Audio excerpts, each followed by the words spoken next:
ব্যতিক্রমী ঘটনা মমতা বন্দ্যোপাধ্যায়ের শহীদ স্মরণ মঞ্চে। ঠিক কি সেই ঘটনা দেখাবো আপনাদেরকে ছবি।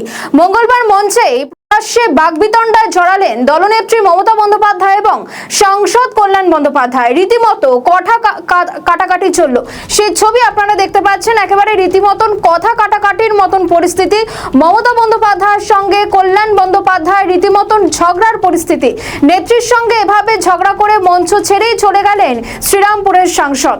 অপ্রীতিকর পরিস্থিতি সামলাতে আসরে নেমেছিলেন বর্ষিয়ান বিধায়ক শোভনদেব চট্টোপাধ্যায় এবং অভিষেক বন্দ্যোপাধ্যায়, কিন্তু লাভ হয়নি কিছুই। রাগে কল্যাণকে কেউ সামলাতে পারেননি। এদিন বিজেপি এবং তৃণমূলের আরেক শিবিরকে আক্রমণ করেন সাংসদ কল্যাণ বন্দ্যোপাধ্যায়। বক্তব্য দীর্ঘ থেকে দীর্ঘায়িত হচ্ছিল। আলাদা করে ঋতব্রত বন্দ্যোপাধ্যায়, অরূপ রায়, রচনা বন্দ্যোপাধ্যায়, সায়নী ঘোষদের নাম উল্লেখ করে তাদেরকে আক্রমণ করছিলেন কল্যাণ বন্দ্যোপাধ্যায়। এভাবেই কেটে যায় প্রায় 22.5 মিনিট। বক্তা তালিকা থেকে একে একে বাদ পড়ে যান মহুয়া মৈত্র এবং দোলা সেনরা।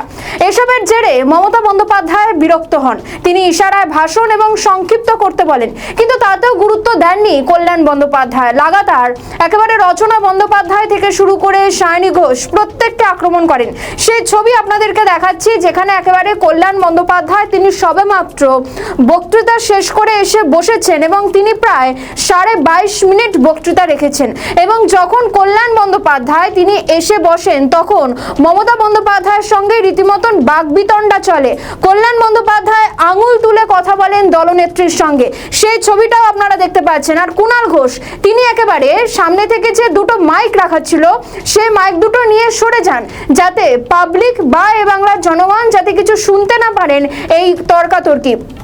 সেই ছবি আপনারা দেখতে পাচ্ছেন। রীতিমতন মমতা বন্দ্যোপাধ্যায়ের সঙ্গে কল্যাণ বন্দ্যোপাধ্যায় ঝামেলা। শোভনদেব চট্টোপাধ্যায় বলছেন যে বসতে, অন্যদিকে অভিষেক বন্দ্যোপাধ্যায় তিনিও কল্যাণ বন্দ্যোপাধ্যায়কে বলছেন বসতে, কিন্তু মমতা বন্দ্যোপাধ্যায় তিনি রীতিমতন ক্ষুব্ধ।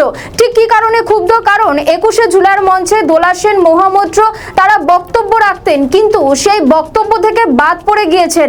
তারা বক্তব্য রাখতে পারেননি কারণ 22.5 মিনিট কল্যাণ বন্দ্যোপাধ্যায় তিনি রীতিমতন বক্তব্য রেখেছেন এবং ঝাঁঝালো আক্রমণ করেছেন রচনা বন্দ্যোপাধ্যায় থেকে শুরু করে কাকুলি ঘোষ দস্তিদার পর্যন্ত প্রত্যেককে, এমনকি ঋতব্রত বন্দ্যোপাধ্যায়কেও রীতিমতন আক্রমণ করেছেন। এই ছবি একেবারে বেনজির ছবি, যেখানে কল্যাণ বন্দ্যোপাধ্যায় মমতা বন্দ্যোপাধ্যায়ের দিকে আঙুল তুলে কথা বলছেন। তিনি একজন প্রাক্তন মুখ্যমন্ত্রী, তিনি তৃণমূল সুপ্রিমো, তিনি এখনো পর্যন্ত দলের নেত্রী, তিনি সবটা দিক নির্দেশ করেন। সেই জায়গায় কল্যাণ বন্দ্যোপাধ্যায় তিনি মমতা বন্দ্যোপাধ্যায়ের সঙ্গে যে আঙুল তুলে কথা বলছেন, এই ছবি একেবারেই বেনজির। এবং এই ঘটনা যখন হয় তারপর সেখান থেকে কল্যাণ বন্দ্যোপাধ্যায় বেরিয়ে যান। কল্যাণ বন্দ্যোপাধ্যায়কে যখন সাংবাদিকেরা প্রশ্ন করে তিনি কোনো রকম উত্তর না দিয়ে তিনি বেরিয়ে যান। তিনি বলেন আমি এমনি বেরিয়ে যাচ্ছি। এবং তারপর রাত্রিবেলা সোশ্যাল মিডিয়ায় একটি ফেসবুক পোস্টে কল্যাণ বন্দ্যোপাধ্যায় রীতিমতন কালীঘাট শিবিরকে আক্রমণ করেন। কালীঘাট শিবিরই সমস্ত কিছু শেষ করে দিল, একথা গতকাল ফেসবুক পোস্টে কল্যাণ বন্দ্যোপাধ্যায় বলেছিলেন। পাশাপাশি আজকে কল্যাণ বন্দ্যোপাধ্যায় ফেসবুক লাইভে তিনি বলেছেন যে মমতা বন্দ্যোপাধ্যায় দলটা তৈরি করেছেন, কিন্তু কালীঘাটের নেতাদের জন্যই এই দলটা ভেঙে যাবে। দিদির জন্য আমি সবসময় লড়তে রাজি, কিন্তু দিদি যদি আমার কথা না ভাবে তাহলে আমিও লড়বো না। একথা কিন্তু আজকে সরাসরি একেবারে ফেসবুক লাইভের মাধ্যমে কল্যাণ বন্দ্যোপাধ্যায় তিনি বলে দিয়েছেন।